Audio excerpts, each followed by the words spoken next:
irmãos. O irmão Daniel foi nosso convidado aí para responder as perguntas. Graças a paz a todos. Hoje a gente vai conversar um pouco, a gente vai fazer algumas perguntas, né, para o irmão Daniel sobre a confiabilidade da Bíblia. Né? Porque se a gente parar para pensar, a gente estuda bastante sobre a nossa fé, claro, facilitada em Deus, mas praticamente tudo que a gente sabe da palavra de Deus vem diretamente da Escritura Sagrada, né? Então é um livro bastante antigo, né? Um livro bastante antigo mesmo, e a gente muitas das vezes pode ser fácil na cabeça de alguém algumas perguntas sobre, poxa, um livro tão antigo, por que será que eu devo confiar nesse livro, né? Quais são os elementos talvez históricos, fáticos, né, que possam me dar uma base melhor para que eu consiga alicerçar ainda mais a minha fé, né, e tal. Então é sobre isso, sobre coisas relacionadas a esse assunto que a gente vai tratar hoje. É isso aí, certinho. Quer falar alguma coisa? Eu posso. O que me chamou a atenção 2 semanas atrás, uma frase que a gente precisa buscar o conhecimento, né? Temos diversos versículos que falam para a gente buscar. Muito obrigado. Para a gente buscar o conhecimento, né? Tem uma frase que fala que a ignorância, ela é atrevida. A ignorância é atrevida. Isso daí, às vezes você está discutindo alguma coisa e a pessoa já vem e fala, não concordo, para mim não é isso e tal, né? Quando você vai buscar saber sobre que conhecimento que essa pessoa tem, né, sobre o assunto, e acaba não tendo nenhum, só viu um vídeo no YouTube e não procurou não se aprofundar, então acha que aquilo ali é suficiente. Quanto mais a gente puder se aprofundar na palavra, em alguns indícios da história que nos atesta, né, a veracidade da Bíblia, quanto mais a gente puder nos enriquecer, aí é melhor. Eu estou me formando agora, no meio do ano, bacharel em teologia, mas me sinto sabendo menos do que quando eu comecei o curso há 4 anos atrás. Quanto mais você estuda, quanto mais você se aprofunda, você fala, que universo imenso é esse? Tentar estudar Deus, tentar entender o que é esse negócio de teologia, né? Então, acredito que a gente está aqui para tentar sanar algumas dúvidas dos irmãos, mas eu acredito que a gente vai sair daqui com mais dúvidas ainda. Então, que Deus possa nos abençoar com sabedoria essa noite e que possamos receber essa sabedoria e buscar colocar em prática também. Essa é sempre a minha oração. Então vamos começar aqui. A primeira pergunta é a central do nosso assunto de hoje, né? Que ela poderia ser dividida em 2, mas eu vou colocar em uma só, né? A Bíblia é confiável? E se sim, por que nós devemos confiar na Bíblia? Sim, a Bíblia é muito confiável. Eu gostaria de colocar três visões para a gente poder tentar entender essa confiabilidade, né? Primeira visão, a visão bíblica. Para isso, a gente se conhece bastante por aqui, né? A gente sabe que esse grupo aqui é um grupo que busca Deus, é um grupo que o pastor falou no culto de oração, um grupo avivado, né? E sabemos que todos aqui confiam na confiabilidade da Bíblia, mas essa é a primeira visão. Se a gente confia na Bíblia, ela mesma já se atesta como é confiável. A gente pode pegar lá 2 Timóteo 3, 16 e 17, né? Toda escritura é inspirada por Deus e útil para o ensino, para a correção, para a educação para o ensino, para a repreensão, para a correção e para a educação na justiça, a fim de que o servo de Deus seja perfeito e perfeitamente habilitado para toda boa obra. Então, aí, coloca aí o versículo de João. Eu achei muito interessante num devocional que eu fiz. É legal que tudo vai ser... Quando você vai estudando, até os seus devocionais começam a conversar com você, né? João 10, versículo 35. Um texto totalmente fora do contexto, mas eu gostei da frase que Jesus falou no final do versículo. Se ele chamou deuses, ele estava debatendo aqui com os fariseus, né? Se ele chamou deuses aqueles a quem foi dirigida a palavra de Deus, e a Escritura não pode falhar. Jesus, ele já tinha, a gente vai ver um pouquinho mais para frente, Jesus, ele já tinha a Bíblia nas mãos dele. E aqui ele está testando, as Escrituras não podem falhar. Segunda visão que eu queria colocar, a visão cristã, também cabe muito a nós. Nós confiamos em um Deus Criador, que criou os céus e a terra.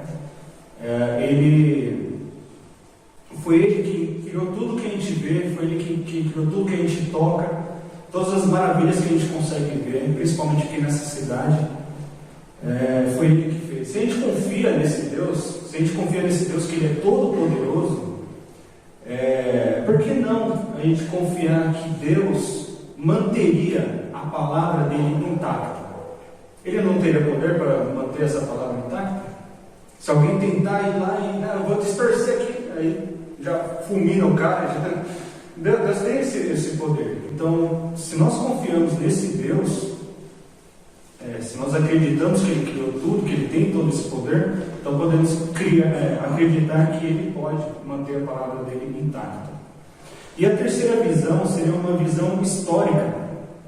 Aí nós precisamos viajar aqui no tempo, vamos um pouquinho, alguns 1000 anos aí para trás, né?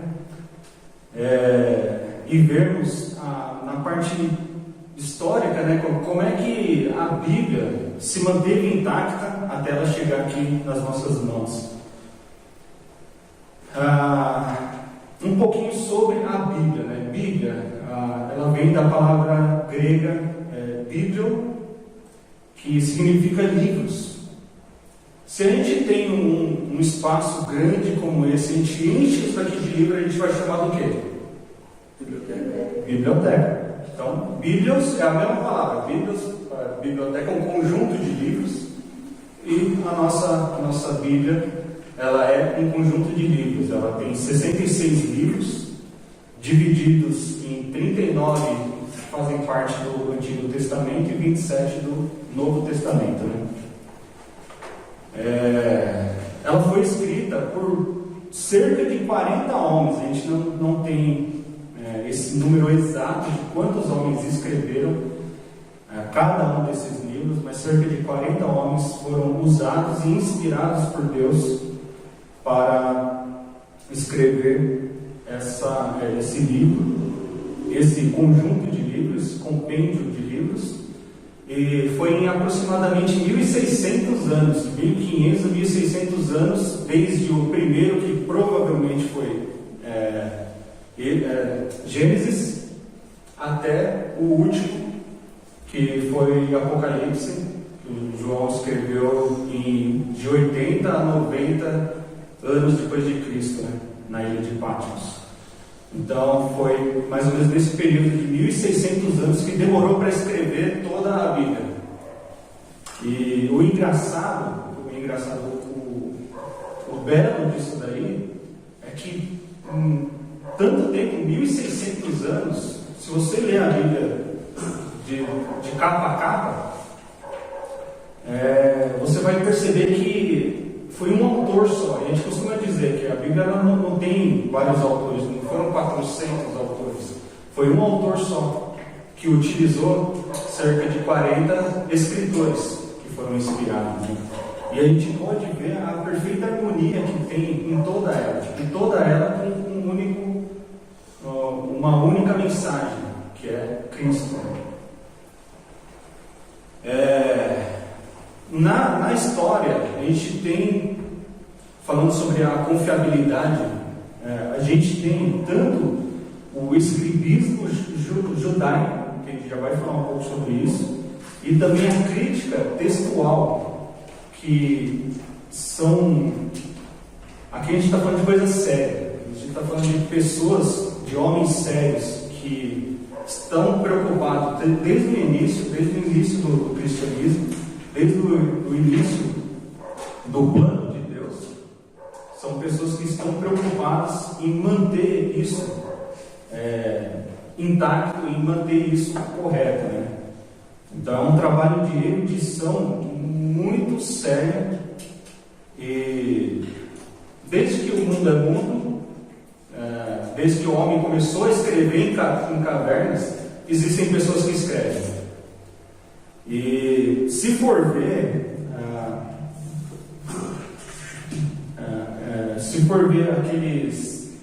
os papiros, se for ver escritos antigos, se você for procurar isso daí, tem diversos assuntos, né? Diversos conteúdos, né, nisso daí.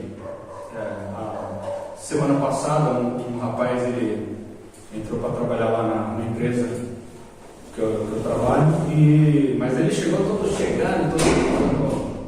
que aqueles caras que acreditam em ET, então ele tem várias teorias e tal, tudo mais. Eu caí na besteira de debater com ele, né? Porque ele começou a falar umas besteiras da Bíblia, né? Falei, porque vocês não colocaram o livro de Enoque, porque ele está em pergaminhos também, só que vocês rejeitaram e tal. Aí eu falei, cara, é um trabalho muito sério. E, os escribas, claro que o que ele escreve não é bíblico. Se você for ver os pergaminhos antigos, você vai encontrar até receita de comida. Você vai encontrar histórias de cidades que foram... Como foi fundada a cidade que hoje nem existe mais. Então, você acha que isso daí deveria entrar na Bíblia também? Só porque está em pergaminho? Não, isso daí não, né? Falei, então, por que livro de Enoque deveria entrar? Aí, depois estudando Tito, a carta de Tito, né, eu percebi que nós não devemos cair em debates estrúxulos como esse. Então, é esse trabalho aqui que a gente tem que levar a sério, porque desde o início, muitos homens sérios, e tá textualizado isso daí na história. Então, isso para mim soa muito confiável. O cânon da Bíblia me soa confiável. Uhum. A próxima pergunta, acho que é bem curiosa, inclusive de minha curiosidade, né? O que é o cânon e para que ele serve? O que é o cânon? O cânon é uma palavra grega que traduzida significa cana de açúcar, sabe? Aquela garrafa que a gente toma, gelatina, com limão, com abacaxi, mistura com aquilo. Então, aquilo ali é um cânon. Agora, o que isso tem a ver com a Bíblia? Antigamente, nas cidades, o cânon, né, nesse sentido de cana, é um instrumento de medição. Ele você ia em alguma cidade, você ia morar lá naquela cidade, você vai no centro da cidade e tinha um pedaço de cana lá, falando que esse é o nosso cânon. Então você chegava em casa, pegava um pedaço de cana, ia até o centro da cidade, cortava naquele tamanho lá e você já tinha o teu instrumento de medição. Você podia medir o seu terreno lá e falar, meu terreno tem tantos canos. Então era um instrumento de medição. Agora, o que isso tem a ver com a Bíblia? Os eruditos, a crítica textual, a igreja, ela foi responsável por pegar todos esses livros que chamamos hoje de Bíblia e passar por um instrumento de medição. para eles aferirem se aquilo de fato é a palavra de Deus ou se aquilo não é a palavra de Deus. Se aquilo deveria entrar na Bíblia ou se não deveria entrar na Bíblia. Então é um trabalho muito demorado, muito difícil de fazer, que é você conseguir, por meio da exegese, você conseguir aferir se aquele livro deveria ser canônico ou não, né? Um outro sentido que eu acho muito belo da palavra cânon, que depois da Bíblia passar por esse, vamos dizer que o cânon, para facilitar, o cânon seria um tipo de um Inmetro. Então você vai comprar uma garrafa térmica ali, se tem o seu selinho do Inmetro, você, que bacana, eu estou tranquilo que aquilo ali passou por alguns testes e tal, foi aprovado. Então o cânon é como se fosse um Inmetro. Mas agora a Bíblia, já que ela tem o selinho de Inmetro, então a Bíblia passa a ser o nosso cânon, da gente colocar nossa vida diante da Bíblia e aferir: será que eu estou vivendo o Evangelho correto? Será que eu estou vivendo conforme o que Deus quer para mim? Então agora a Bíblia é o nosso instrumento de medição para poder medir a nossa fé. Agora a próxima pergunta está ligada a isso, ligada numericalmente, né? Quem é que diz se um livro é canônico ou não?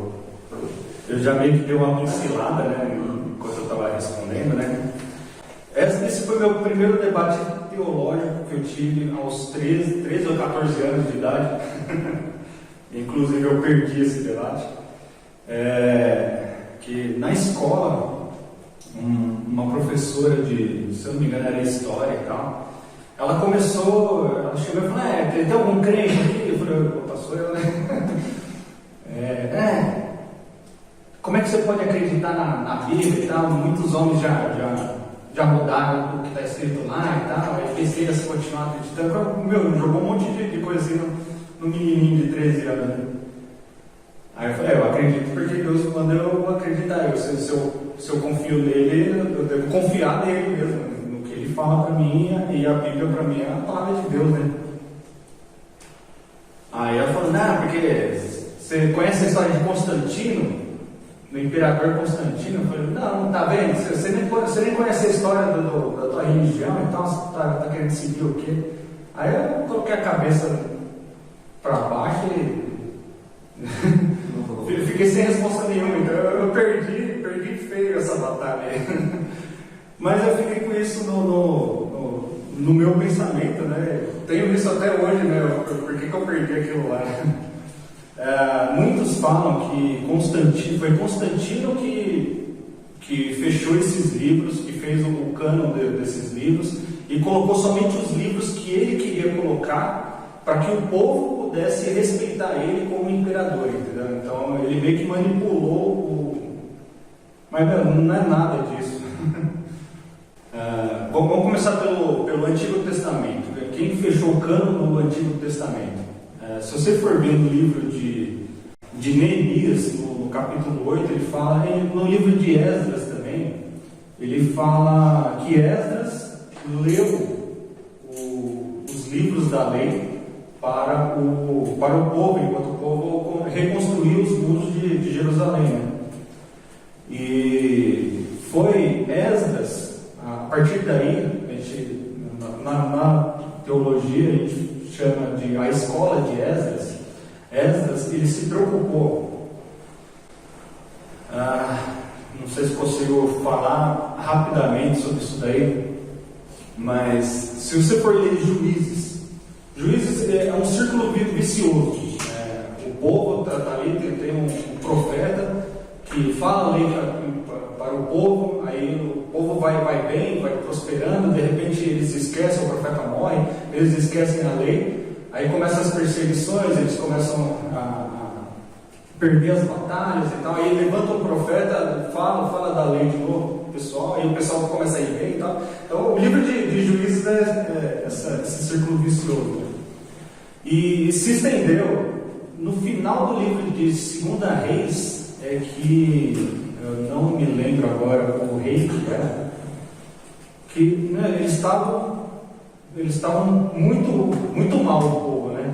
Estava indo muito mal, eles estavam escravos e tal. De repente, alguém chuta uma caixa ali e acha o livro da lei, acha o Pentateuco, né, que Moisés escreveu, e aí eles começam a ler e falam: puxa, nosso Deus, ele fez tudo isso e nós devemos adorar Ele dessa maneira e tal, e a gente está fazendo tudo errado, então vamos arrumar tudo.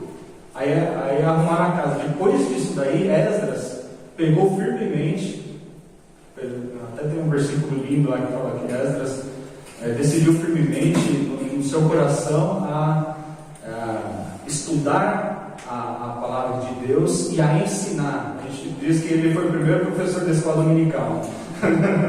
Porque ele decidiu firmemente no seu coração estudar toda a palavra e ensinar o povo. E a partir daí que foi criada essa escola de Esdras, onde pessoas juntaram todos esses livros depois de 400 anos antes de Cristo, quando foi escrito Malaquias, aí que foi fechado ali o Antigo Testamento.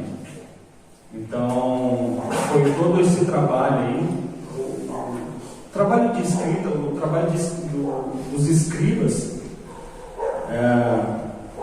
é um trabalho que é bem antigo, esse trabalho de estar escrevendo as leis, né? A gente pode ver em Samuel, Reis e Crônicas dos Reis. É a mesma história contada 3 vezes por ângulos diferentes, né? E foram escribas e foram cronistas que escreveram tudo isso daí. Então, são pessoas que já estão ligadas a toda essa história e são pessoas juramentadas que o que eles escrevem tem valor, entendeu? Então, eles fecharam esse cânon do Antigo Testamento. Daí houve então, essa parte aqui, Constantino está lá para os anos 300, 400 depois de Cristo, né? Então tem aí um gap aí de 800 a 900 anos de diferença entre Constantino e Esdras. Então, quando se fecha o cânon do Antigo Testamento, foi quando finalizou ali Malaquias. Quando acaba Malaquias, não sei se vocês já prestaram atenção, mas a última página de Malaquias para a primeira página de Mateus tem uma página em branco lá. Costuma, comumente, ter uma página em branco ali. Dizem que é um gap de 400 anos, onde Deus não conversou com o povo, não houve profeta, não houve profecia nenhuma. Então, é onde Deus se calou ali durante esses 400 anos. Quando isso aconteceu, Judá, ele passou por a Grécia, né? Alexandre o Grande foi lá e invadiu Judá. O Império Helênico, que entrou, e os Seleucidas, que eles, não sei se vocês lembram quando a gente estudou o livro de Daniel, que houve aquelas 70 semanas de Daniel, que são as profecias do que iria acontecer dali para frente. Já aconteceram 69 semanas, estamos esperando a última semana acontecer, né, que será na tribulação, né? Lá nas 69 semanas, a semana 69, ela fala do que aconteceu com esses Seleucidas, que eles foram lá e destruíram. Primeiro eles tomaram Judá, profanaram o templo, onde era sacrificado carneiros, coisas. Eles foram lá e sacrificaram porcos lá para poder profanar mesmo o templo e destruíram o templo, né? Isso daí foi um gatilho que aconteceu na história Porque antes o culto judaico, o culto que, se nada tivesse acontecido, a gente estaria fazendo esse mesmo tipo de culto até hoje. O culto do judaico era, se decorria por esse momento de você poder levar a sua oferta. A sua espiritualidade, ela era medida pelas ofertas que você levava, pelos dízimos que você levava. Ali que era um momento de adoração a Deus, né? E quando isso acontece, de Judá ser dizimado e o templo ser destruído, aconteceu que como que os judeus vão adorar a Deus agora se destruíram a igreja? O que eles vão fazer? Se quebraram o violãozinho da Pamela que tocava lá no louvor? Como é que ela vai tocar? Como é que ela vai adorar a Deus? Foi daí que, já que eles não tinham mais como prestar as ofertas e tal, o sacrifício, então a lei é que foi elevada. Então, antes, quando você era aferido pelas ofertas que você levava, né? Você era reconhecido como aquele ali está diante de Deus, está tudo correto, olha o tanto de oferta que ele está levando e tal. E agora não mais, agora é a lei. Então é a obediência da lei. Então, agora é que começa a crescer o trabalho dos escribas e os fariseus. Porque eles não vão mais trabalhar com as ofertas e o sacrifício, e sim agora eles vão trabalhar em cima da lei.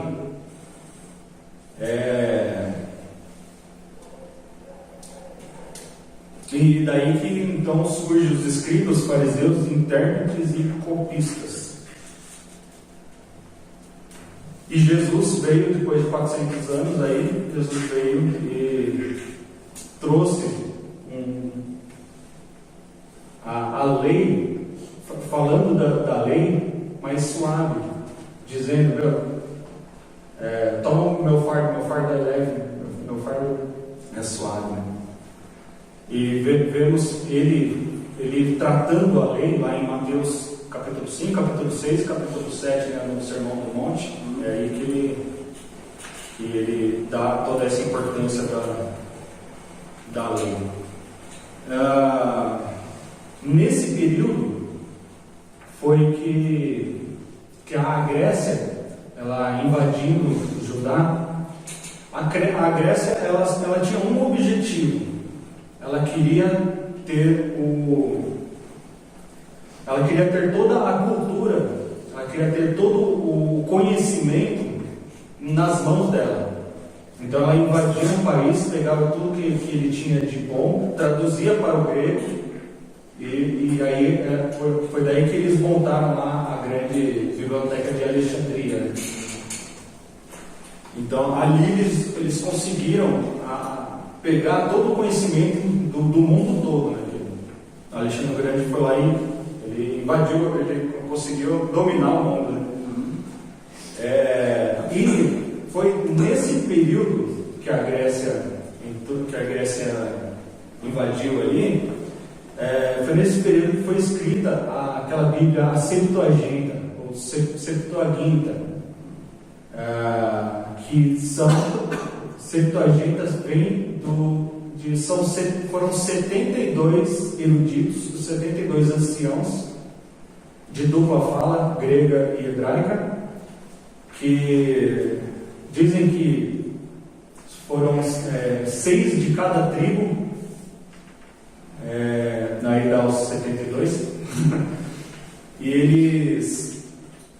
eles foram chamados para traduzir toda a Bíblia, que estava em hebraico, a maioria do texto tudo em hebraico, pouca coisa em aramaico. Então eles tiveram que traduzir todo o Antigo Testamento para o grego. Daí surgiu a Bíblia Septuaginta, que era a Bíblia que se usava na época de Cristo. Então podemos dizer que Jesus leu essa Bíblia Septuaginta. E sempre quando ele citava algum texto, ele citava o texto que é falado ali na cruz. Todas as falas de Jesus Cristo são salmos que ele está falando. Salmos 22, Deus meu, por que me desamparastes? Então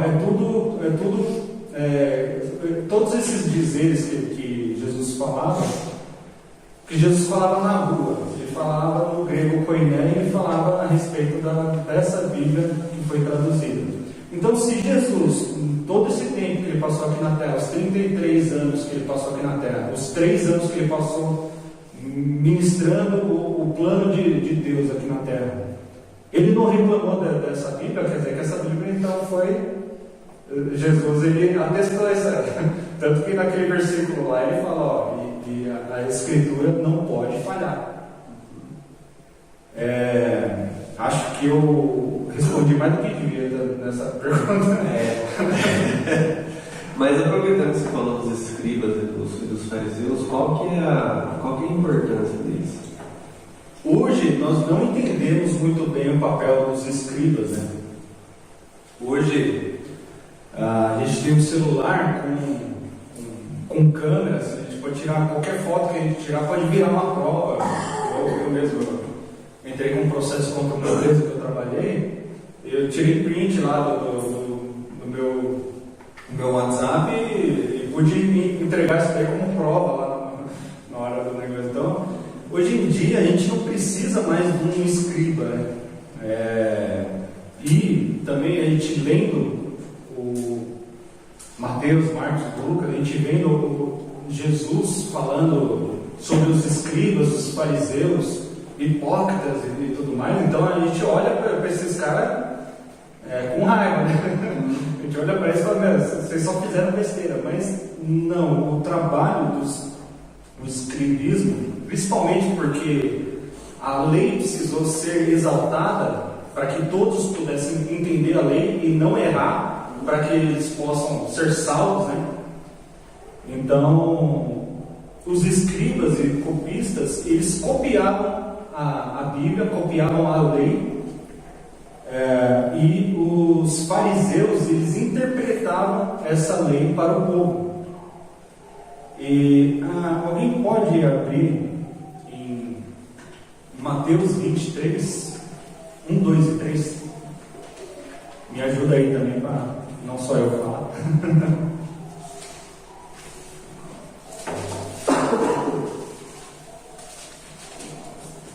Então falou Jesus às multidões e aos seus discípulos.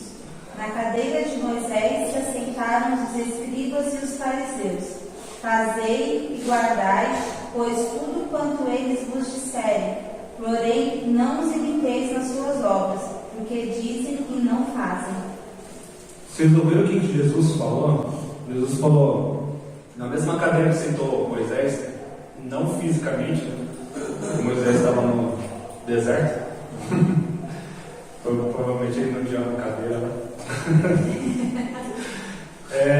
Ele falou, na cadeira de Moisés, ou seja, no posto de Moisés, hoje sentam os escribas e os fariseus.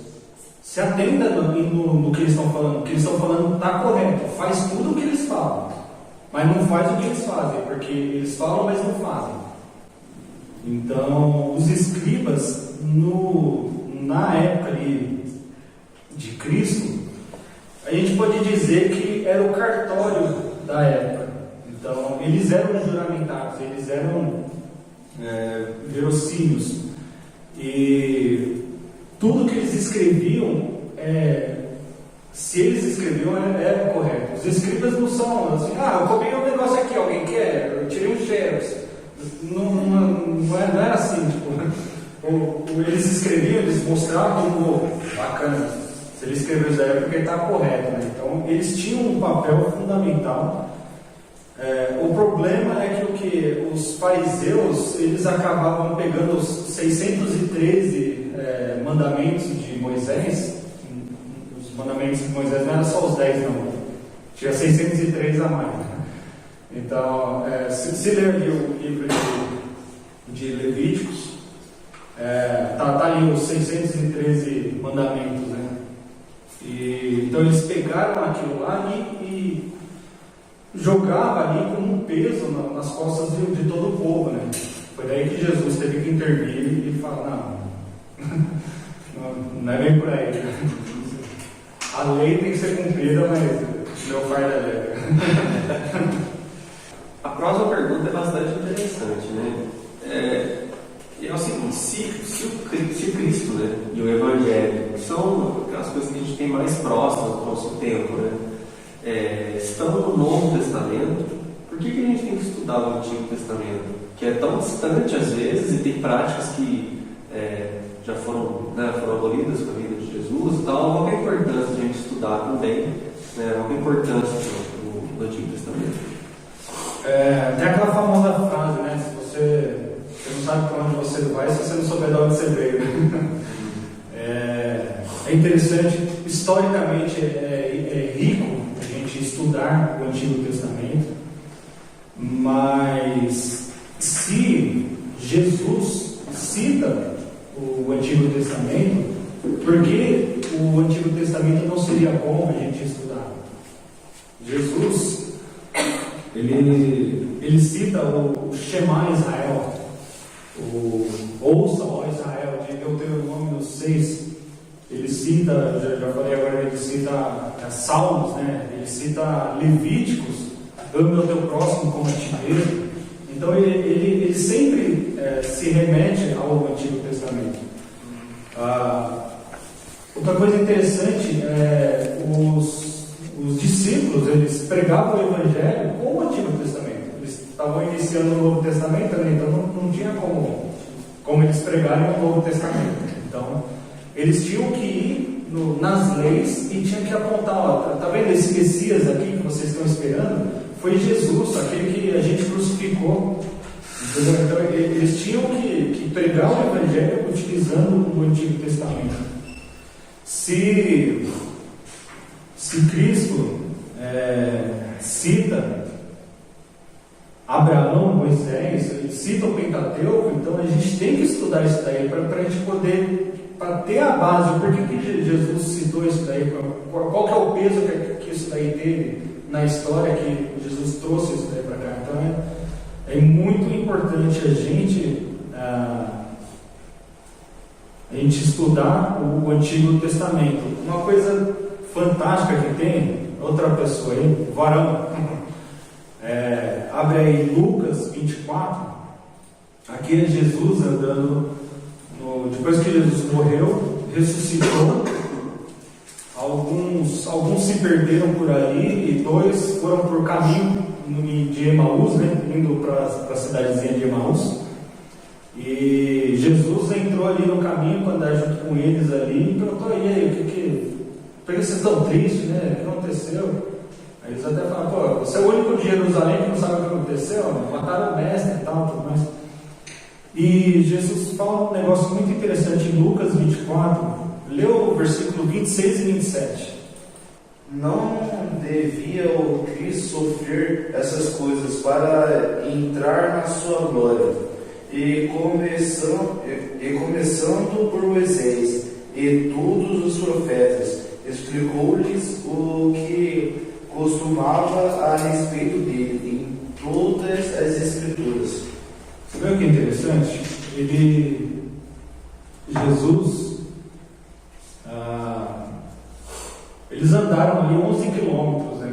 Como daqui na casa do irmão João, né? A distância de Jerusalém para Emaús, né? E nesses 11 quilômetros que eles foram andando com Jesus foi explicando, desde Moisés, passando pelos profetas, em toda a Escritura, apontando Cristo em todos esses textos.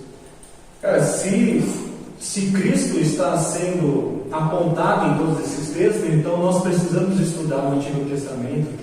Agora, não mais com a ótica de quem viveu o Antigo Testamento, apenas estudando as historinhas ou vendo aquelas leis que hoje já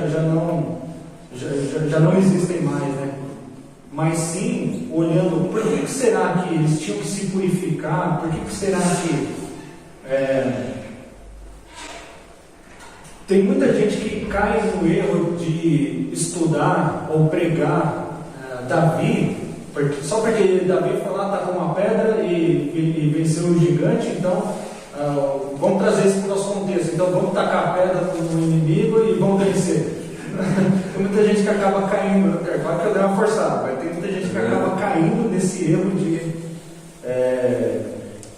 de estudar o Antigo Testamento com a cabeça do Antigo Testamento. A gente costuma dizer que o Antigo Testamento ele está nas costas da cruz, então ele está vendo somente a sombra da cruz.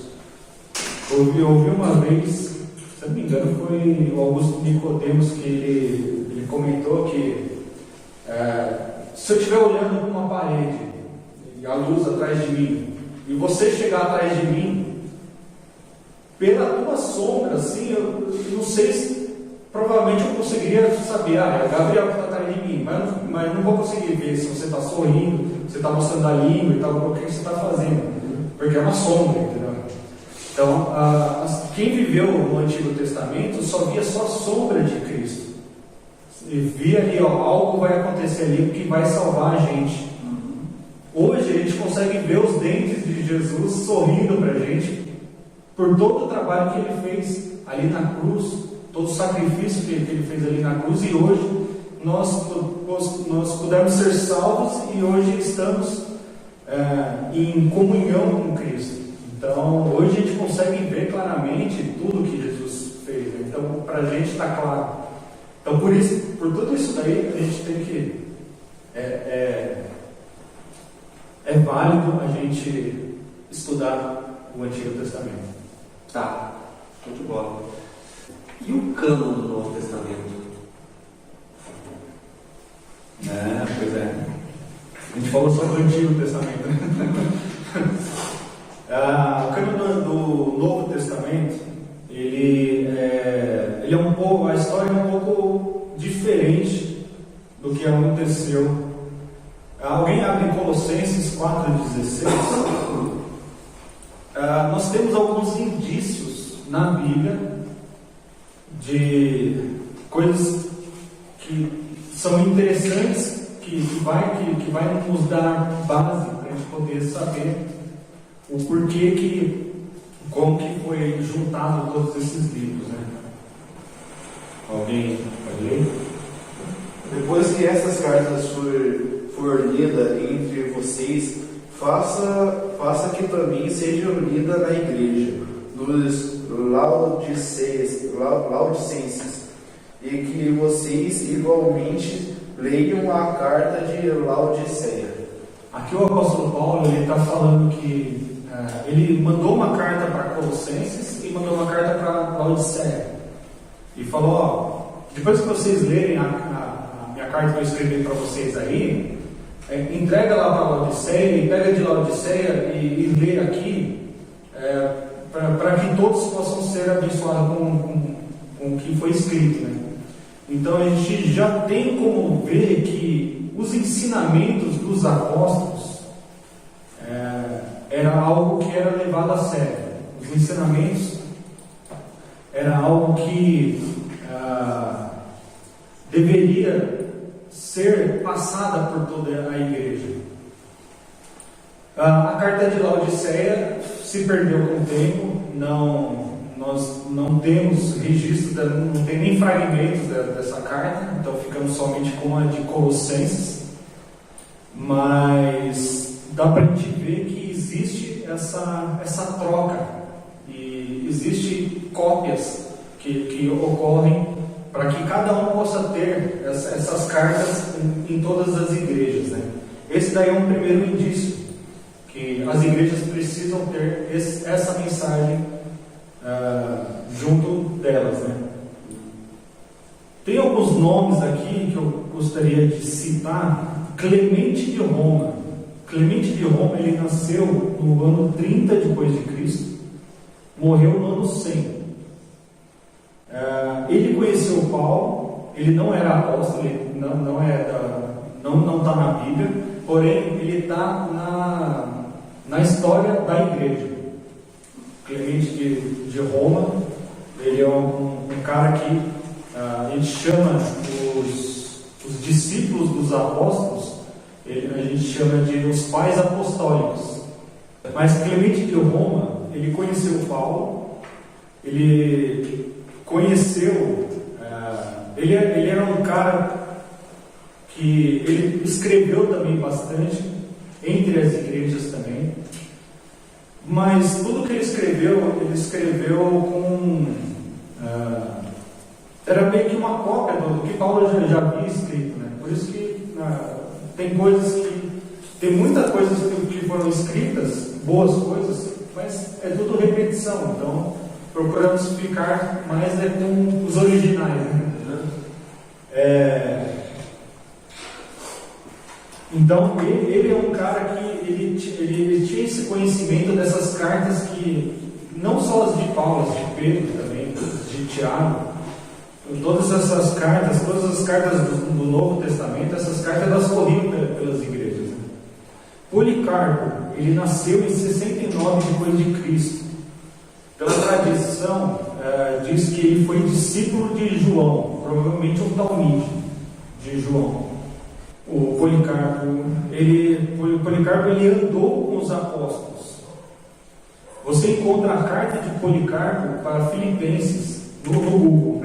Se você pesquisar, você consegue achar essa carta que Policarpo escreveu, né? Ela também não foi canônica, não está na Bíblia, por conta de ser algo redundante, né? Isso significa para a gente, então, que essas cartas elas eram copiadas,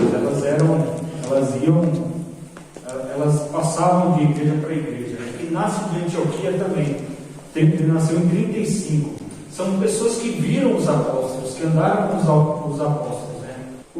Esse Inácio de Antioquia, ele cita que ele leu essa carta de Laodiceia, que foi para os laodicenses, né? Então, tudo isso daí são indícios que nos dão bastante segurança de saber que precisamos também ler essas cartas, né? Só uma coisa. Esse Inácio, ele leu a carta, mas ele não replicou? Sim, replicou. Desculpa, acabei não lembrando.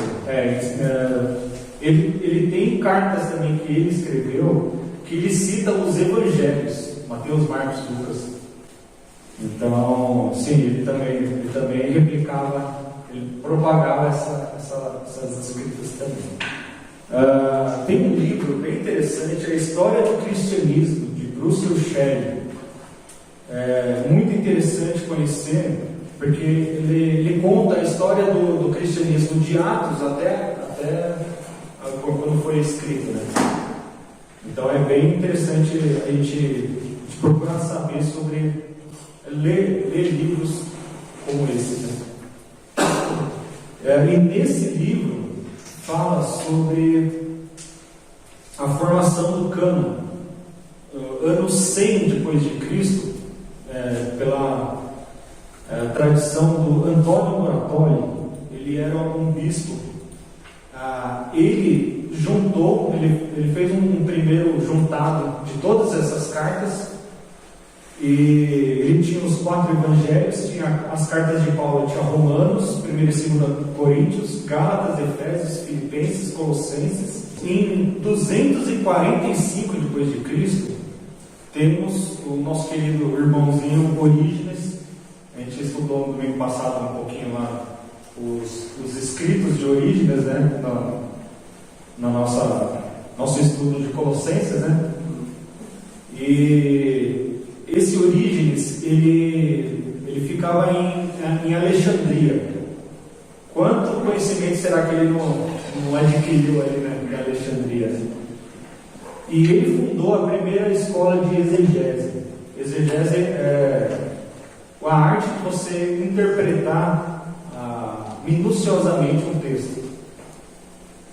Então ele criou a primeira escola de exegese, e daí que os escritos dele, muito bem comentado, hoje em dia ainda é comentado, né?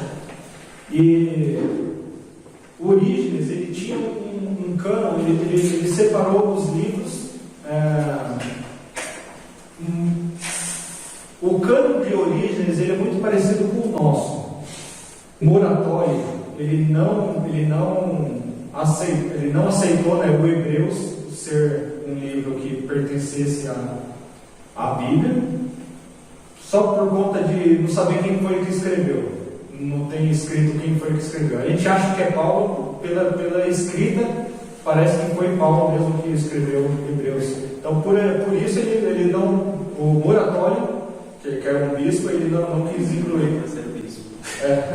Ele não quis incluir o Hebreus. Já Orígenes falou que tinha que colocar o Hebreus, tinha que colocar Judas e 2ª e 3ª João, que o Moratório também tinha dispensado. Então, Orígenes, ele é um cara que foi bem atuante aí. O Evangelho de Marcos, ele foi o primeiro evangelho que foi escrito. Dentre Mateus, Marcos, Lucas e João, Marcos foi o primeiro escrito. Por que ele não está no começo? Porque a gente tem uma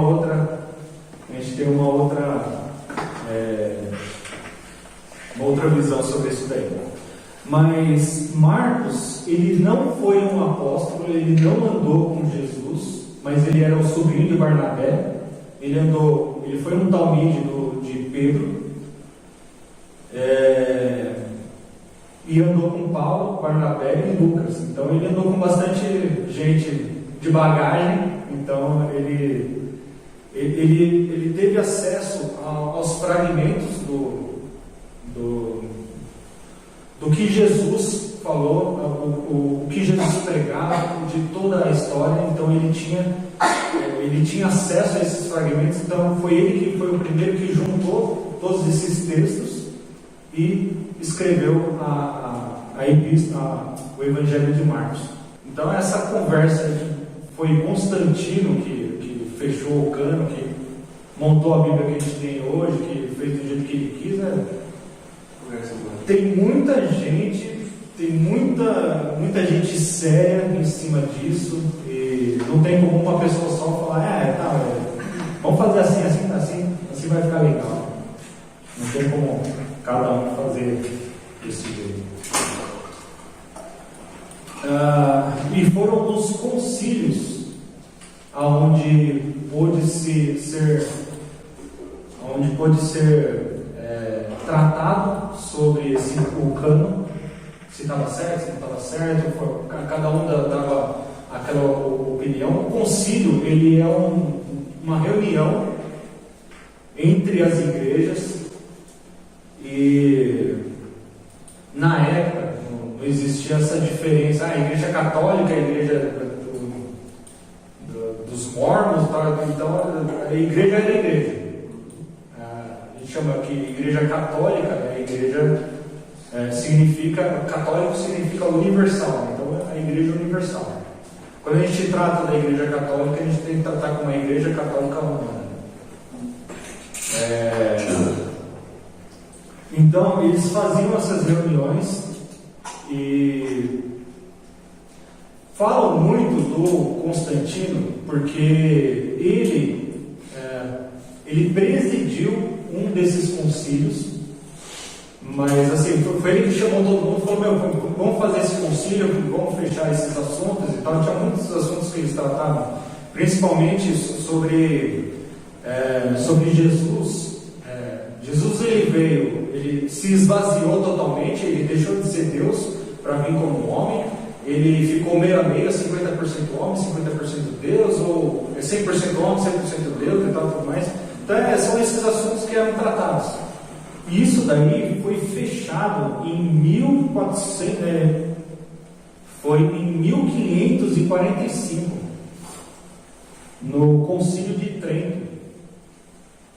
Tiveram diversos concílios antes disso, né? Mas no Concílio de Trento, pra você ter uma ideia, essa reuniãozinha do Concílio de Trento começou em dezembro de 45 e terminou em dezembro de 63. Ou seja, são 18 anos de discussão, de uma boa discussão, 18 anos de crentes ali tratando sobre esses concílios. E tem nomes aqui de grandes homens de Deus, como Clemente, Inácio, Policarpo, Papias. Papias ele foi um dos principais teólogos. Justino, Martin, Irineu, Tertuliano de Cartago, Orígenes, Cipriano, Eusébio de Cesareia. Então são pessoas de renome, são pessoas que qualquer Google que você der aqui com o nome desses caras, você vai conhecer a história desses caras.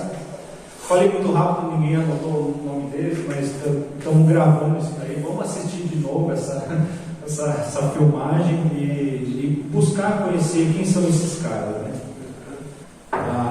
Nesse concílio acabou entrando livros que Esdras não colocou, que são os livros apócrifos, que hoje estão somente na Bíblia da Igreja Católica, né? Por que isso daí não entrou? Está falando muita besteira ali? Não entrou porque não passou pelo crivo. Na verdade, nem era da época de Esdras. Esses livros apócrifos eles foram escritos naquele período interbíblico, os 400 anos onde Deus não disse nada ao povo, né? Então ali tem boas histórias, tem grandes histórias. Conta um pouco sobre a Torre de Babel. O cara, esqueci o nome do rapaz lá, ele que liderou isso daí. Não vou lembrar agora, mas nem o rei. O rei? É tipo um livro.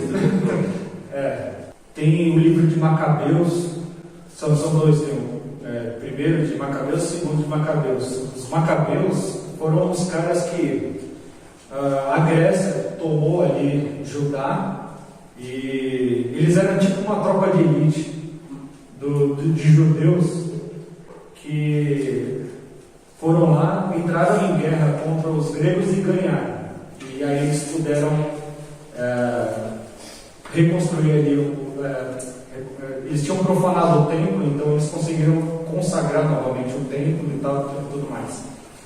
Então são histórias fantásticas, são histórias do cristianismo. Não é pecado você ler essas histórias, mas saiba que não está ali dentro de 2 Timóteo, ali, não é um livro inspirado por Deus. Né?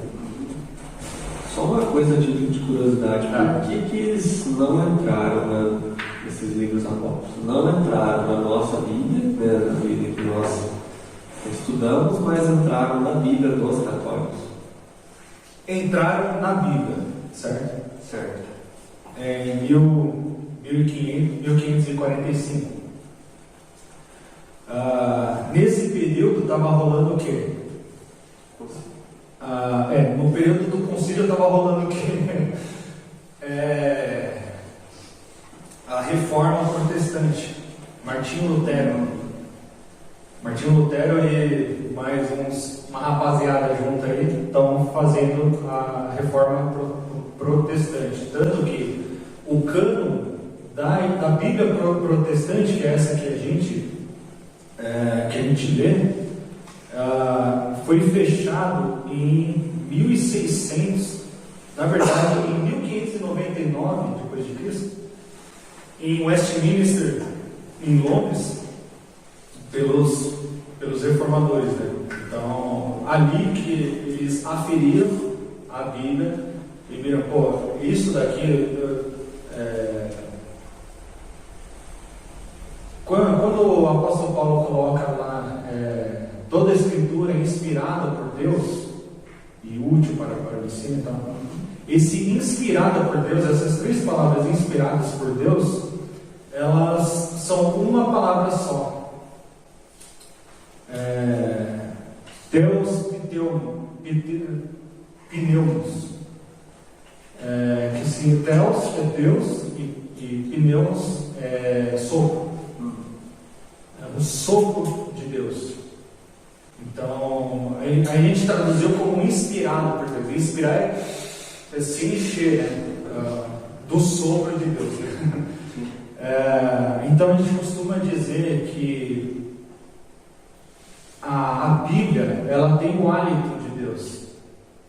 Então é esse bafo que esses irmãos eles tinham que sentir, estudando os textos, eles tinham que sentir isso daí para ver, isso daí é inspirado por Deus, isso daí não é uma repetição, é de fato isso daí. Então é isso e foi um trabalho do Espírito Santo que também os influenciou, os iluminou a estar fechando isso daí. Então aqui a gente tem, se for contar os 1500 anos,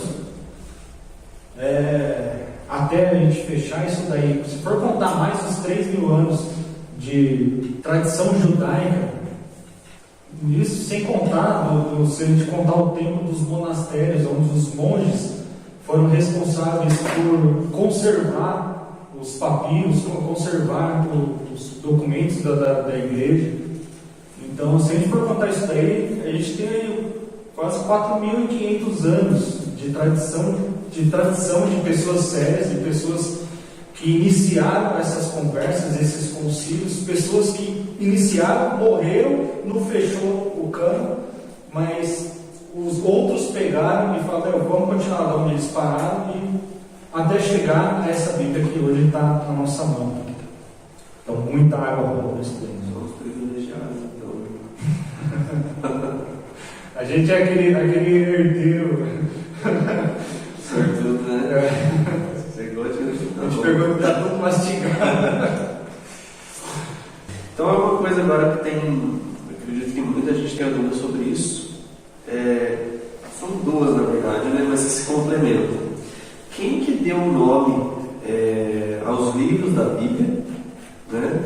E quem separou e quando, né, a Bíblia foi separada em capítulos e versículos? Certo. Primeiro os nomes, depois a separação. Vamos lá. Isso daí está fácil. Os nomes do Antigo Testamento são dados a partir o objetivo principal do livro, ou a primeira palavra que se inicia. Gênesis, o início. No início criou Deus os céus e a terra. Então, a primeira palavra ou o assunto principal do livro. Números, não começa com números 1, 2, 3, 4. Números, na verdade, foi o primeiro. Como é que chama? Quando conta a população? O primeiro censo que houve. É o livro de números. Né? IBGE. Então, no Antigo Testamento, esse foi o crivo para colocar o nome dos livros. E do Antigo Testamento, do Novo Testamento, ou os escritores, ou para quem que foi. Esse é o porquê dos nomes. Né? É interessante assim, que Tito poderia ser o livro de Paulo, né? Mas Paulo já foi um dos que mais escreveram os livros na Bíblia, né? Então ele preferiu deixar um nome para quem que tinha que receber isso daí. O Timóteo, Tito, Filemon, ou as igrejas. O outro como é que foi a divisão, né? Isso. Quem separou e quando foi separado? No século XIII, mais ou menos no ano de 1228, o bispo anglicano, da igreja anglicana, né, ele era inglês, o nome dele é Stephen Langton. foi ele que separou a Bíblia, foi a primeira separação, né? Ele que separou em capítulos, para poder facilitar ali achar como fala? Achar ali onde que está cada assunto ali, né? E os versículos foi em 1530 por um tipógrafo francês chamado Robert Estienne. Foi daí que ele separou por versículos, mais pensando em ensinar para as crianças, para facilitar para as crianças ali memorização e tudo mais. Então foi um assunto, foi um trabalho voltado para o Ministério Infantil. Então, quando os textos foram escritos originalmente, eles não tinham qualquer divisão. Não tinha qualquer divisão. O interessante, não tinha qualquer divisão e nem entre palavras. Então, no princípio criou Deus dos céus e da terra, tudo uma frase só, né? Isso daí foi um trabalho tremendo para poder conseguir traduzir tudo isso daí, né? Se você não é da família ali de Israel ali, você se enrolou. Por isso então que foram chamados os anciãos, 100 de cada tribo, para poder ajudar a traduzir a Bíblia para o grego. Só vou falar um negócio aqui. Então a Bíblia são 66 livros, 39 do Velho e 27 do Novo. Está separado em 1189 capítulos, toda a Bíblia. E está separado em 31.104 versículos. Dá para decorar quase tudo. É uma coisa que eu tenho curiosidade. A gente falou um pouco dos 3 evangelhos. Né? A gente sabe que, lógico, tem algumas diferenças entre eles. Né? Alguns tratam, né? alguns pequenos detalhes a mais, outros pequenos detalhes a menos. Mas qual que era a necessidade de terem sido escritas as 3 versões, constarem as 3 versões? As 4, isso, perdão. Qual que era a necessidade? Sim, não é bem necessidade, mas eu vejo assim, caminhando por cima, assim, a grosso modo, como se fosse uma forma de passar uma fidelidade maior sobre aquilo. Não, foram 4, teve mais de uma pessoa que escreveu a mesma história, então é verdade.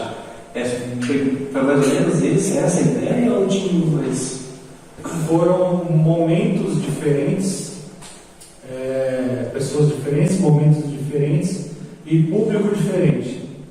Mateus, ele foi um discípulo de Jesus, ele andou com Jesus, ele viu tudo aquilo lá. E o intuito dele de escrever o Evangelho de Mateus foi para falar para os judeus. Por isso que ele cita muitas leis, por isso que ele se baseia em muitas leis, para poder provar para o judeu que Jesus ele é o Messias que a gente está esperando desde o livro de Isaías, que falou lá que um menino nos nasceu e tal.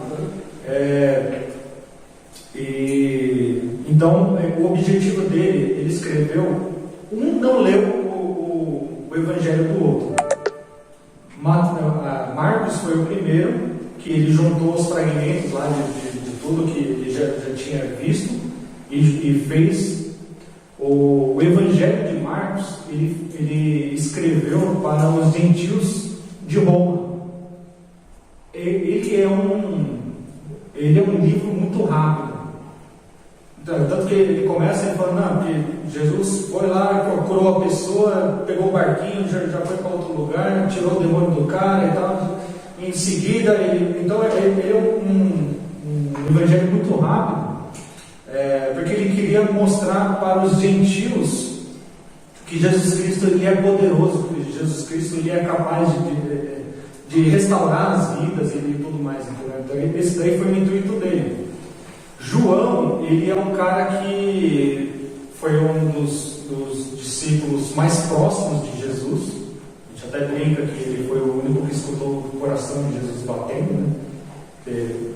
A passagem fala que ele debruçou sobre o peito de Jesus, né? Então ele teve a ótica dele ali para poder escrever, e ele também viu na ótica dele ali as coisas, e ele escreveu aquilo lá que ele viveu. E Lucas ele andou com Paulo, e ele era um médico, então ele escreveu o Evangelho para ser mais minucioso. É interessante, parece que você está assistindo um episódio do CSI, quando ele fala da morte de Judas Iscariote, que ele conta ali como é que estava a cena do crime, quando todo mundo chegou e viu a cabeça dele no chão e tal, com tudo mais.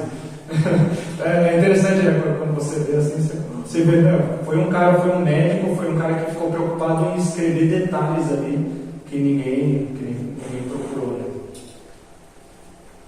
Isso aí. Interessante.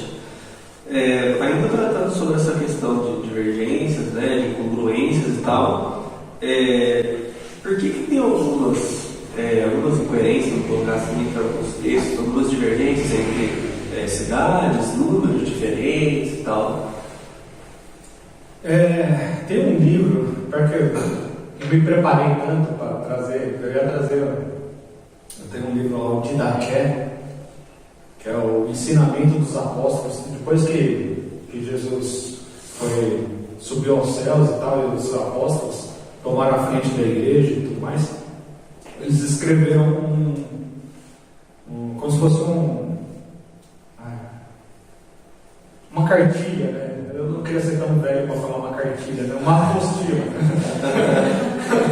Eles escreveram uma apostila de como que tem que ser a fé cristã, o que você tem que fazer, o que você tem que deixar de fazer e tal, tudo mais. Aí a gente tem que ler com uma certa seriedade essa apostila, porque tem alguns pontos ali que ele meio que força a barra, assim, sabe? Mas os apóstolos que separaram aquilo lá, é interessante ver. Eu ia trazer, tem um outro material que se chama a edição crítica do Novo Testamento. Eu peguei aqui a 4ª edição, em 2020 saiu a 5ª edição. Então, não sei se eu espero sair a 6ª edição, ou se eu já comparei essa 5ª para mim. Você pode colocar a crítica aí. Antes, não existia impressora, não existia. Então, os copistas que tinham que escrever os textos. Em 1400, foi que o alemão Gutenberg inventou a primeira impressora. Então, antes da imprensa, tudo era manuscrito. A formação do texto que hoje temos impresso é um minucioso trabalho de espelhamento de mais de 8.000 manuscritos e centenas de milhares de fragmentos reunidos ao longo dos séculos. Aqui está 8.000, mas daqui a pouco a gente vai fazer uma conta melhorzinha, tá? Os manuscritos estão estão espalhados pelo mundo em bibliotecas e universidades. O texto final conta com um aparato crítico que descreve o caminho percorrido para chegar ao texto conhecido por nós. Primeiro, para a gente poder atestar que os textos não foram modificados.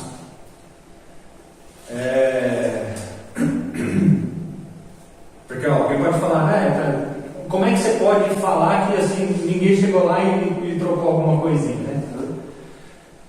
Vou dar um exemplo. Se eu contar minha história para você fala, poxa, que história bonita, né? Eu posso usar ela como testemunho para fazer tal coisa e tal? Pode, tá. Aí você vai lá, você vai contar a minha história para outra pessoa, mas só que você muda a minha história. Alguém vai perceber que você mudou? Não, porque só você escutou a minha história. Agora, se eu falar, Marco, Daniel, Taeme, Pedro, vamos juntar 100 pessoas aqui, ó, todo mundo, eu vou contar a minha história e vai todo mundo escrever, vocês levam para casa. Alguém consegue mudar essa história?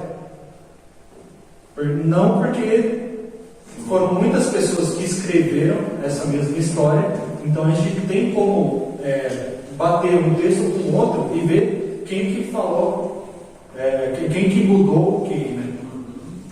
Esses manuscritos, aqui ele falou cerca de 8.000, mas eles têm, coloca no próximo lá, os papiros alexandrinos, tem 116 papiros do Novo Testamento que foram encontrados entre o século I, entre o século II depois de Cristo e os mais antigos, né? Então, aonde que estão esses manuscritos? Cada papiro é o Novo Testamento, entendeu? Então, o Novo Testamento que foi copiado por você, pelo Pedro, pelo Daniel, pela Taeme. Então, as 100 pessoas, no caso, 116 pessoas escreveram o Novo Testamento. Então, vamos lá. Esses papiros alexandrinos, você encontra, o primeiro que está escrito ali, ó, você encontra na universidade ou no museu da Filadélfia, está em Florença, em Viena, em Paris, em Londres, em Estrasburgo, Berlim, na Universidade de Cambridge, São Petersburgo, Nova York. Então está aí descrito todas as cidades. Aonde você vai encontrar? Eu queria ver um papiro. Onde que eu encontro? Vai lá em Nova York, lá na universidade de lá, tem um exemplo ali do papiro ali, de Alexandria, né? Depois disso, dos papiros alexandrinos, então são 116, vai para a próxima. Tem os unciais. Os unciais são papiros que foram encontrados com uma grafia diferente. Ou eles foram escritos no Novo Testamento todo em letra maiúscula ou todo em letra minúscula, né? São cerca de 226 que foram encontrados. Hoje eles estão também nas universidades de Londres, de Paris, de Cambridge, de Paris de novo, Oxford, São Petersburgo, Moscou. Estão espalhados aí em todo quanto é canto de tudo isso. Esse daí é a imagem desse texto, dessa crítica. Que você pode comprar esse livro, você pode ter, para você poder achar onde estão cada um. O próximo fala dos lecionários. Os lecionários são livros que contêm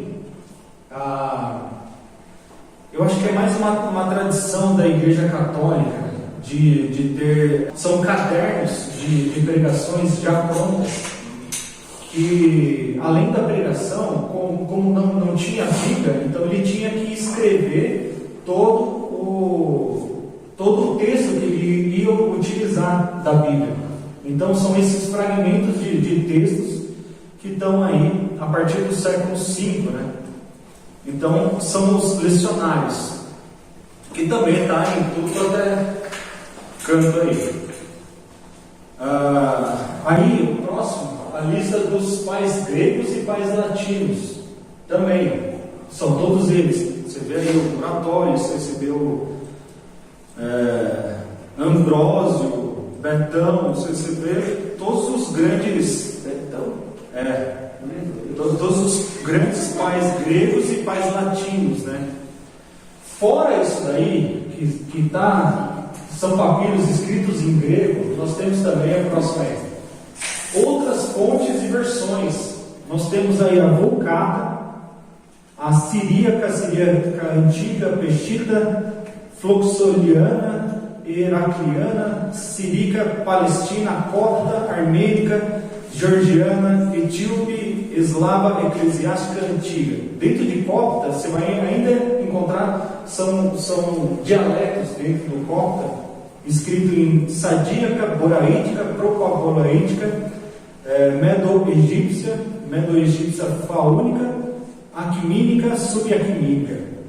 Tudo isso daí são o Novo Testamento escrito em diversos idiomas. Não tem como alguém chegar e falar, vou mudar a Bíblia aqui, ó, ninguém vai perceber, e vocês vão começar tudo a pregar errado. Tá, você quer fazer isso? Então beleza.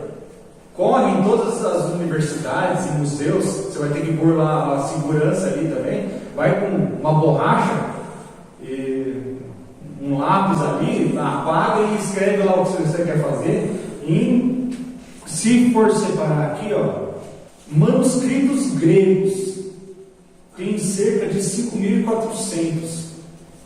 Entre o latim são cerca de 10.000 cópias. Se você pegar o siríaco, o eslavo, o gótico e copta e o armênio, são cerca de 9.300. Se a gente for somar isso daqui, os 10.000, 9.300, mais 5.000, a gente está falando de quase 25.000 manuscritos espalhados pelo mundo.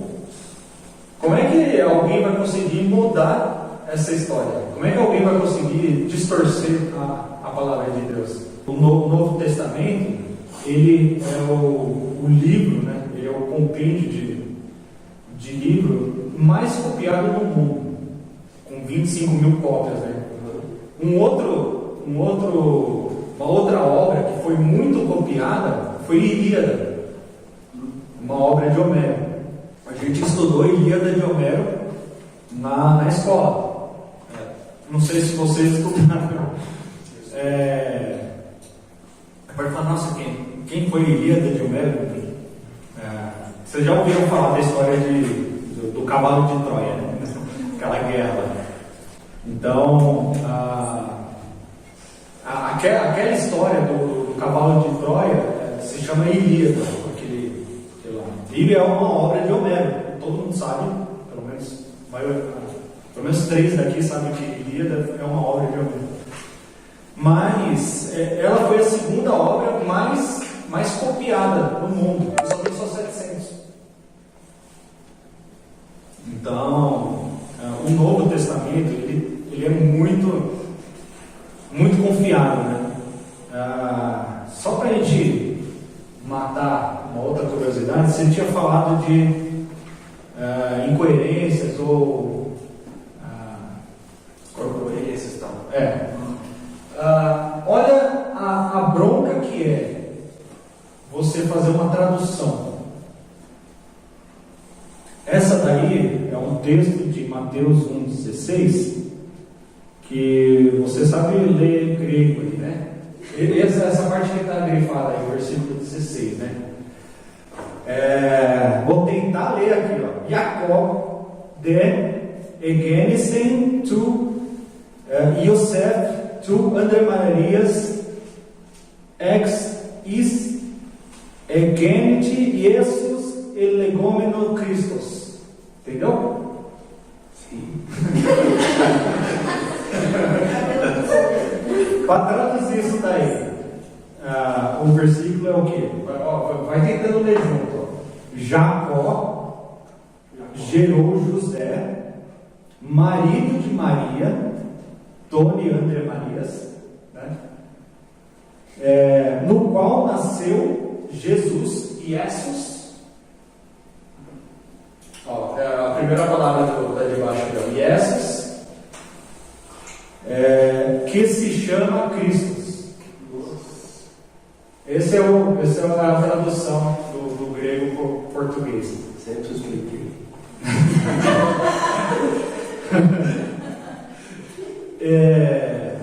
Vai no próximo aí. Olha que legal que é essa crítica. Está ali o versículo 16. O A é o que? É alexandrino. Então está ali o versículo que a gente leu. O de Maria, que gerou Jesus, o chamado Cristo. P1. Está no papiro 1 isso daí. Está no papiro 1, está no copta, está no dicionários e tal. Então está em todos ali, certo? Certo. Porém, tem alguns lecionários, o 28, o 33, o 157, são 18 cópias que não está escrito Jesus.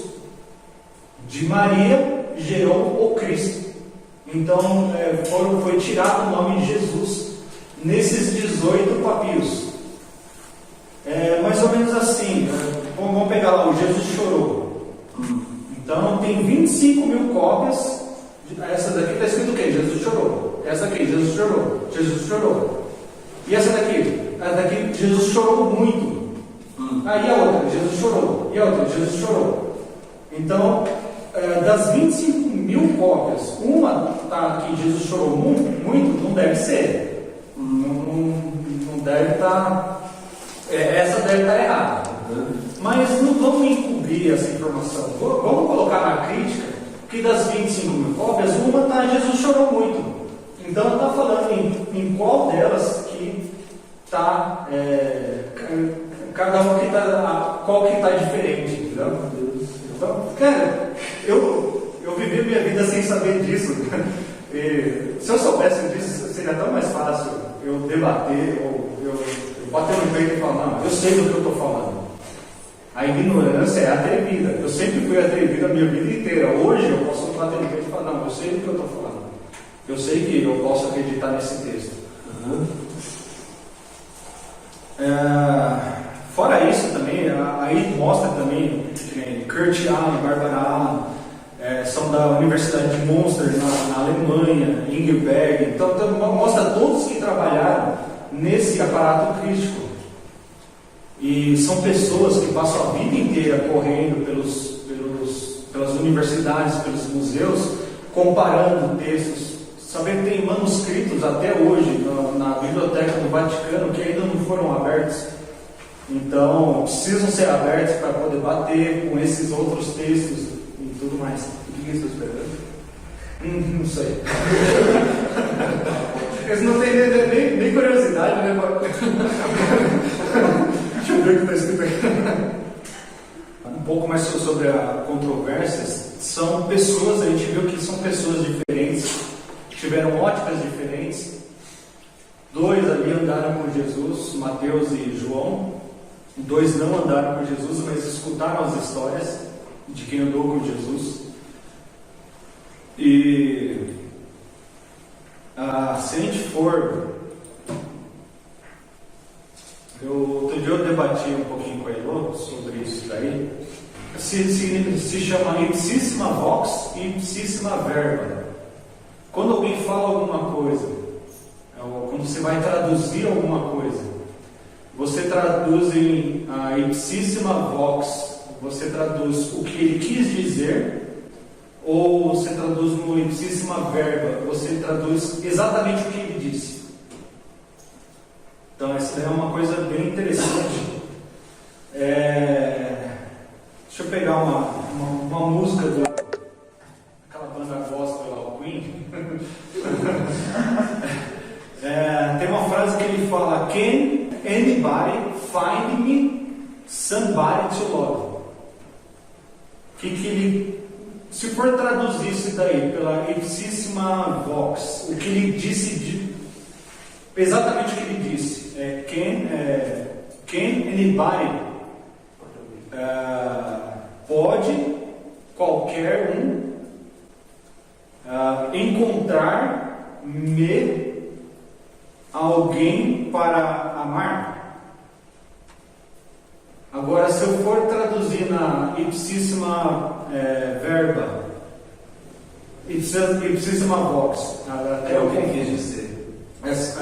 O que é que ele quis dizer. Então eu não vou falar, pode qualquer um encontrar-me. Eu vou traduzir como alguém pode encontrar. Aí eu vou colocar um pronome aqui, o para mim. O alguém para amar. Agora a gente vai cair num alguém para amar. A gente não fala isso em português. Então a gente falaria, como é que poderia ser essa tradução? Alguém para eu amar, ou alguém para me amar, ou alguém para amar, entendeu? Então aí você tem que ver o que? Você tem que pegar o que a música inteira está querendo dizer com isso. Então, sabe que o cara ele sofria de amor e tal, então parece ser mais interessante a gente traduzir como alguém para me amar, porque eu estou precisando ser amado e tal, tudo mais. Então, pensando nisso, para traduzir as falas de Jesus, eles falavam na época aí o grego koiné. Agora, se Jesus falou em hebraico dentro do templo, o templo ele funcionava como uma embaixada, né? Então tinha tinha seu próprio câmbio, tinha o sinédrio onde julgava as pessoas e tal, e ali dentro se podia falar em hebraico e se lia a Bíblia em hebraico. Então Jesus falando ali em hebraico, eles tiveram que traduzir em grego, que depois foi traduzido na Vulgata para latim, e a gente traduziu para português. Então todo mundo teve esse trabalho de ipsissima vox ou ipsissima verbo. Por isso que acontece essas divergências de traduções. Às vezes deixa eu pegar um exemplo, coloca aí na tela, Mateus 8, 28. Uma coisa fácil, não tem E você também tem que pensar, que nem agora a gente vai ver Mateus andou com Jesus. Tendo ele chegado à outra margem, a terra dos Gadarenos, vieram ao encontro dele 2 endemoniados, saindo dentre os sepulcros, de tal ponto furioso, que ninguém podia passar por eles no caminho. Agora abre Marcos 5, de 1 a 3. É a mesma história, contada por Marcos, que não andou com Jesus, mas ele foi um talmide de Pedro. Entrementes chegaram à outra margem do mar, na terra dos Gerazenos, Gadarenos. Ao desembarcar, logo veio dos sepulcros ao seu encontro um homem possesso de espírito imundo. O nome da cidade já mudou e a quantidade de pessoas ali já mudou. Quem é mais confiável aí? Mateus, que Mateus ele viu. O Marcos ele escutou uma história. É aquela brincadeira de telefone sem fio. Mas a ipsissima vox está aí. A mensagem está aí. Não é esse detalhezinho que vai anular o texto, que vai fazer com que a gente deixe de acreditar nisso daí. Por que em um está o Gadarenos e o outro está Cesarenos? No hebraico, não se escrevia as vogais, só se escrevia consoantes. Hoje a gente tem feito mais ou menos isso daí, né? Que nem escrever em hebraico, né? Você não escreve mais você escreve PC. E porque tanto que é discutível como se pronuncia o nome de Deus. É Yahvé, como que é? Porque só tinha só as vocais. Só quem conhecia, só quem era de Israel lá, que conhecia a língua, sabia traduzir isso daí. Hoje, ainda é colocado alguns pontinhos para a gente poder saber que entonação que tem cada palavra. Então, Gadarenos para Cesarenos, tem isso daí. Um traduzido de uma maneira, outro traduzido de outra. Então, mas é a mesma cidade. É uma das cidades que pertence a Decápolis, né? As 10 cidades da Bíblia. Bom, acho que ficou bem esclarecido. Vamos fazer uma pausa agora. Nessa daí, então, gente, já que deu para borbulhar um pouquinho, acho que o microfone cochilou aqui. Espero que tenha dado para borbulhar um pouquinho na mente de vocês esse assunto. vem com mais dúvidas. A gente tem, acho que, umas 4 perguntas que a gente não respondeu. Vem com mais dúvidas e vamos. Procurem estudar, procurem correr atrás, procurem. Eu acho que foi bem maçante hoje, mas foi bem interessante, né? A gente tem alguma parada, algo que nos faz assim, ter mais. Então, que Deus abençoe.